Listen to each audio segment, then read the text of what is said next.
Você sente essa pressão constante?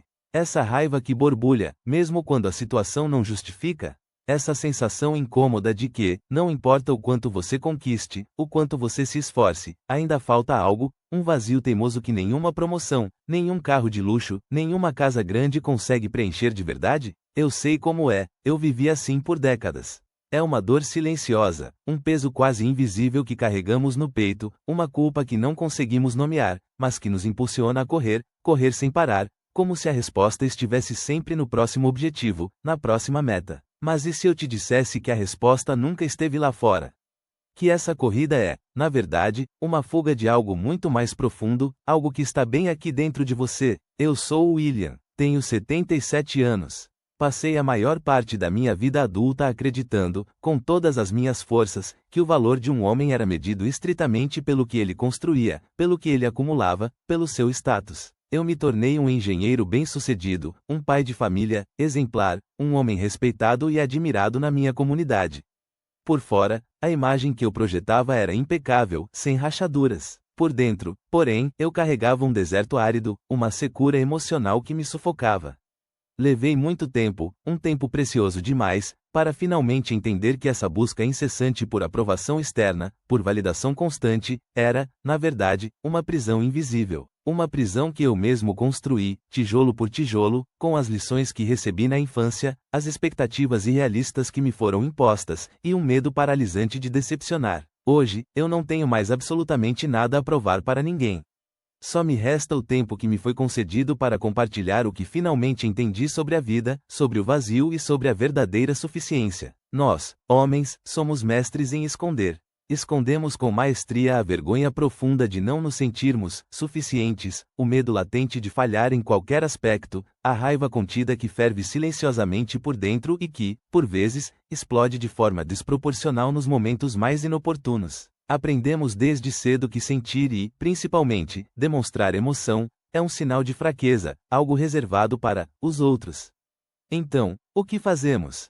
A gente se cala, a gente trabalha mais duro. A gente busca mais. A gente se torna, sem perceber, um fantasma de nós mesmos, um reflexo distorcido e cansado do que achamos que deveríamos ser. Você se reconhece nisso, não é? Naquela sensação de estar sempre no palco, representando um papel, vestindo uma máscara de força, enquanto por dentro, algo vital e essencial se esvai. Essa dor sem nome, essa invisibilidade que você sente, mesmo quando todos ao seu redor te veem, ela é incrivelmente real. E o mais importante, você não está sozinho nessa. Meu pai, ele era um homem de pouquíssimas palavras, mas de expectativas monumentais. Lembro de uma vez, eu tinha uns 8 anos, e consegui o primeiro lugar num concurso de desenho na escola.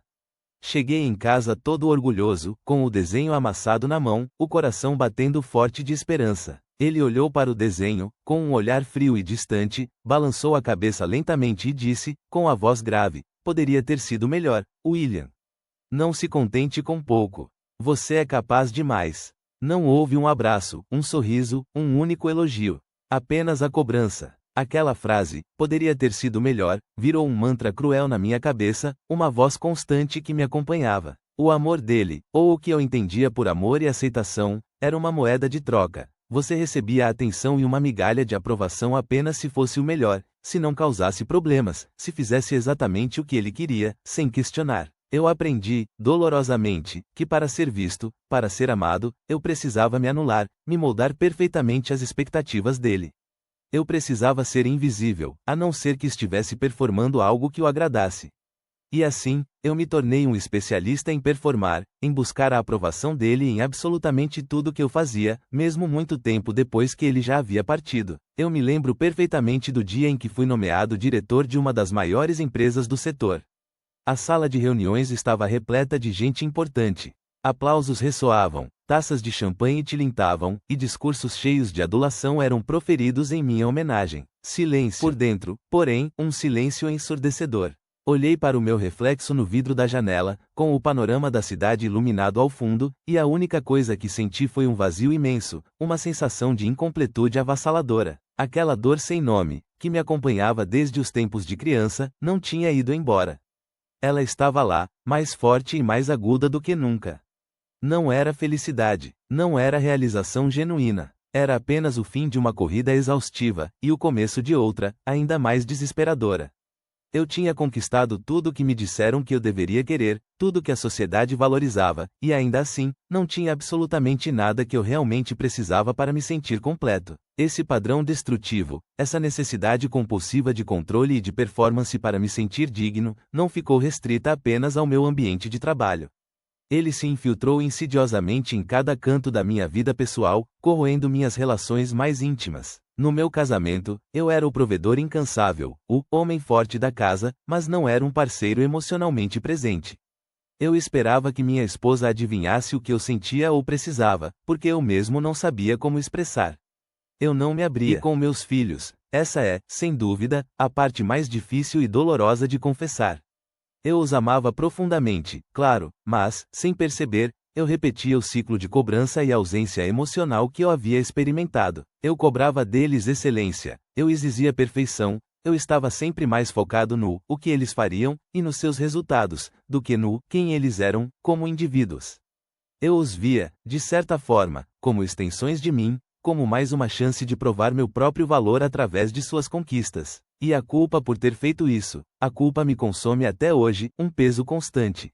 Eu os fiz sentir a mesma invisibilidade que eu senti, a mesma pressão esmagadora para serem perfeitos, para nunca desapontar. Eu não estava realmente presente na vida deles, estava sempre ausente em espírito, mesmo estando fisicamente ali. Ao longo dos anos, tive a oportunidade de observar muitos homens que eram exatamente como eu. Alguns deles ainda estão correndo, buscando o próximo título, o próximo milhão na conta bancária, a próxima validação externa que nunca chega. E vi outros. Meu amigo Jorge, por exemplo. Ele era idêntico a mim no passado, um verdadeiro lobo do trabalho, obcecado por produtividade. Mas um dia, depois de um infarto que o fez repensar tudo, ele simplesmente parou. Ele começou a pintar quadros simples, a cuidar com carinho do jardim, a passar horas e horas com os netos, sem pressa, apenas vivendo o momento. Ele não ficou rico, nem famoso, mas encontrou uma paz profunda, uma serenidade que eu nunca tinha visto nele antes. Ele não fala mais sobre metas ambiciosas, ele fala sobre a beleza do sol da manhã. Ele não fala sobre sucesso profissional, ele fala sobre a alegria genuína de estar vivo e presente. Ele não está mais tentando provar absolutamente nada para ninguém. Ele simplesmente é, e isso é o suficiente. Para mim, por muito tempo, a palavra liberdade significava poder fazer o que eu quisesse, sem amarras, sem ninguém me dizendo o que fazer ou como agir.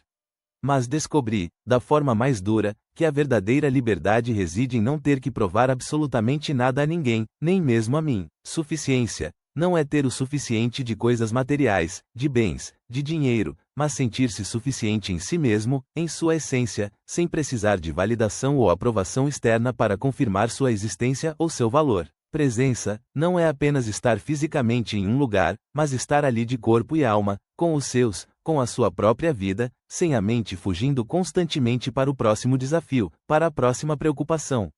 É um estado de ser, de aceitação, não um estado de ter ou de conquistar. Porque essa busca incessante por soluções externas nunca funciona de verdade.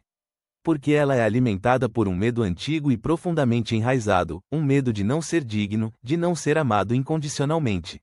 É a voz do seu pai, ou da figura autoritária que te moldou na infância, ecoando persistentemente na sua cabeça, dizendo que você ainda não é bom o suficiente, que precisa fazer mais, ser mais. E você, para tentar calar essa voz crítica e exigente, se joga de cabeça na próxima conquista, na próxima meta. Mas essa voz não se cala com diplomas pendurados na parede, com contas bancárias recheadas ou com o reconhecimento social.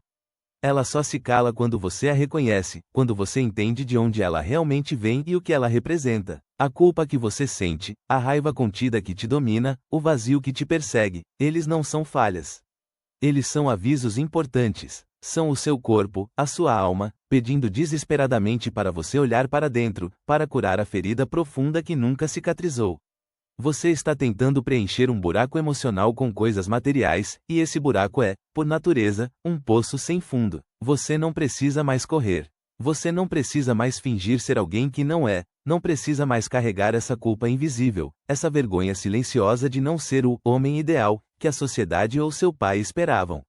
Permita-se, pela primeira vez, sentir essa dor, essa raiva, essa tristeza. Ela é sua, e ela te mostra onde está a sua verdade mais profunda. Olhe para dentro, para o seu próprio coração. Sinta o vazio, não fuja mais dele. É o primeiro e mais corajoso passo para finalmente preenchê-lo com algo real, com a sua própria presença, com a sua própria essência. E se você, ao ouvir estas palavras, pensou em alguém específico, em um amigo, em um irmão, em um pai que você vê correndo a mesma corrida exaustiva, que está preso no mesmo ciclo de dor, vazio e busca incessante. Alguém que você sabe, no fundo da alma, que precisa urgentemente ouvir estas palavras, mas que talvez nunca as ouça de outra forma. Compartilhe este vídeo com ele. Às vezes, a maior força que podemos ter é a coragem de ser vulnerável e de estender a mão para ajudar outro homem a encontrar a sua própria luz, a sua própria paz.